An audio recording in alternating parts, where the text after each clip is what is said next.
Ndugu wananchi, kesho ni siku muhimu sana na ya kihistoria kwetu wa Tanzania. Tunaadhimisha miaka 61 tangu waasisi wa taifa letu Mwalimu Julius Nyerere na Sheikh Abeid Amani Karume walipofanya kitendo cha kishujaa cha kuunganisha nchi zetu mbili na kuunda Jamhuri ya Muungano wa Tanzania. Sote hatuna budi kuendelea kumshukuru Mwenyezi Mungu kwa rehema zake ambazo zimetuwezesha kuvuka salama zaidi ya miongo 6 ya muungano wetu. Watanzania wenzangu, tunao kila sababu ya kujipongeza kwa kuweza kudumisha muungano wetu ambao ni wa kipekee barani Afrika. Kama alivyowahi kusema baba wa taifa Mwalimu Julius Kambarage Nyerere, namnukuu, Tanzania ni lulu ya pekee kabisa katika historia ya Afrika huru, mwisho wa kunukuu. Heshima na hadhi hii ya kuwa na muungano thabiti, imara, usioyumba wala kutetereka, si juhudi za serikali pekee, bali ni juhudi za Watanzania wote ambao kwa pamoja tumeamua kuendeleza na kukuza udugu, mshikamano na umoja wetu kama taifa. Kwa ujumla, tumeamua kulinda wakfu huu wa muungano tulioachiwa na wazee wetu.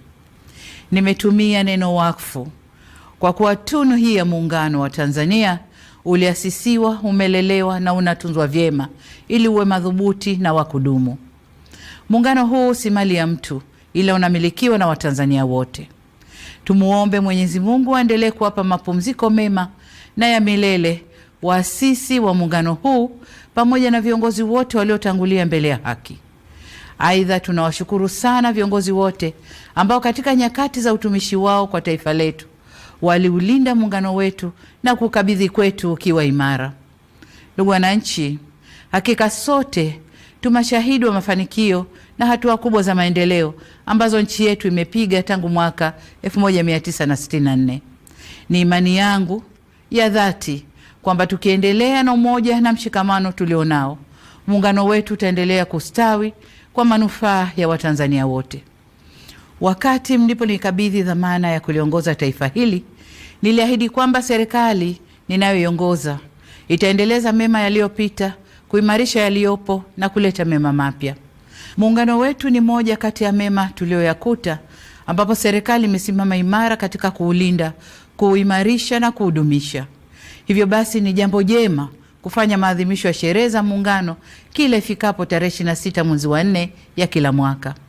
Hata hivyo, kwa mwaka huu maadhimisho yatafanyika katika mikoa yote ya Tanzania na viongozi mbalimbali wa serikali wataungana na wananchi katika shughuli za uzinduzi wa miradi ya maendeleo. Pamoja na hayo, yamefanyika makongamano, michezo mbalimbali na shughuli za kitamaduni nchi nzima. Kwa kuwa mwaka huu ni mwaka wa uchaguzi mkuu nchini kwetu, serikali imeamua kuyapa maadhimisho haya kauli mbiu isemayo miaka 61 ya Jamhuri ya Muungano wa Tanzania. Muungano wetu ni dhamana, heshima na tunu ya taifa. Shiriki uchaguzi mkuu wa mwaka 2025. Katika ngazi ya kitaifa, kesho tarehe 26, kwa niaba ya serikali na wananchi kwa ujumla, nitatunuku nishani za muungano kwa Watanzania wenzetu kama ishara ya kutambua utumishi na mchango wao katika ujenzi wa taifa letu na katika kudumisha muungano wetu. Ndugu wananchi, ndani ya kipindi cha miaka 61 ya muungano wetu, serikali zetu ya Jamhuri ya Muungano wa Tanzania na Serikali ya Mapinduzi Zanzibar zimeendelea kushirikiana kwa karibu, kubadilishana uzoefu na kusaidiana kwa dhati. Ushirikiano huu umechochea kasi ya maendeleo ya kiuchumi, kisiasa, kijamii na kidiplomasia. Tumeweza kuimarisha amani na mshikamano wa kitaifa. Kuwepo kwa mafanikio hayo haina maana kwamba hatuna changamoto. La muhimu ni kwamba tumejiwekea mfumo mzuri wa kutatua changamoto zinapojitokeza. Hapa nataka niipongeze Ofisi ya Makamu wa Rais kwa kusimamia vyema masuala ya muungano.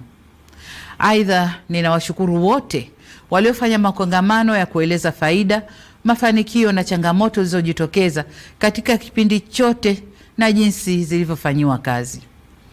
Ndugu wananchi, ndani ya miongo 6 tumeweza kulinda uhuru wetu na mapinduzi matukufu ya Zanzibar dhidi ya matishio mbalimbali. Aidha, Tanzania imeendelea kushuhudia mabadiliko ya uongozi kidemokrasia, ambapo kila baada ya miaka 5 hufanyika uchaguzi wa viongozi wa kitaifa na wa serikali za mitaa. Zaidi ya hayo, muungano wetu unaendelea kuzingatia misingi ya utawala bora katika nyanja mbalimbali ikiwemo utawala wa sheria, haki za binadamu, uwazi, uwajibikaji na maridhiano. Demokrasia yetu imeendelea kukua na kuimarika, hususan kupitia falsafa yetu ya R4 ambayo itaendelea kuwa nyenzo muhimu ya kukuza ushiriki na ushirikishwaji wa wananchi kwenye masuala muhimu kwa mustakabali wa nchi yetu. Hata hivyo, nataka kusisitiza kama ambavyo nimekuwa nikisema katika majukwaa mbalimbali kwamba kutekelezwa kwa falsafa ya R4 kunaendana sambamba na kuzingatiwa kwa katiba na sheria za nchi.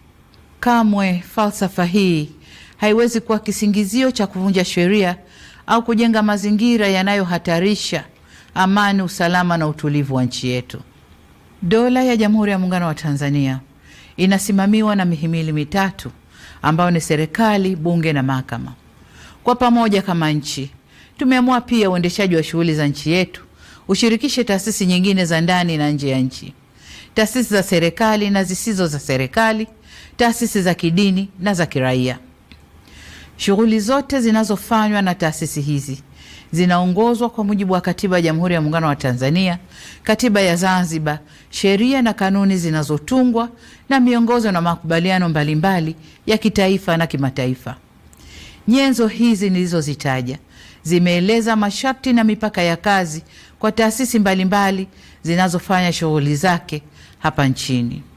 Ili kuiwezesha serikali kuendelea kulinda haki za kiraia ikiwemo haki ya kujieleza na kutoa maoni, ni vyema sote tusivuke nje ya mipaka yetu. Tusisahau kwamba mfumo wa dola yetu ni kuongozana, kusimamiana na kuwajibishana. Ndugu wananchi, mwaka wa 61 wa muungano wetu umeangukia kwenye mwaka tunaokabiliwa na jambo kubwa la kidemokrasia nchini.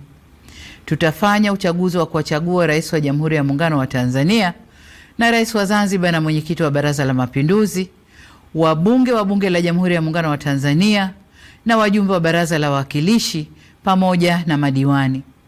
Ni matumaini yangu kuwa tutaendelea kudumisha sifa ya nchi yetu kuwa ni kitovu cha amani na nchi ya kidemokrasia iliyojengeka juu ya misingi ya uhuru na haki. Serikali imejipanga kuhakikisha kuwa mahitaji yote ya Tume Huru ya Taifa ya Uchaguzi yanapatikana kwa ukamilifu na kwa wakati.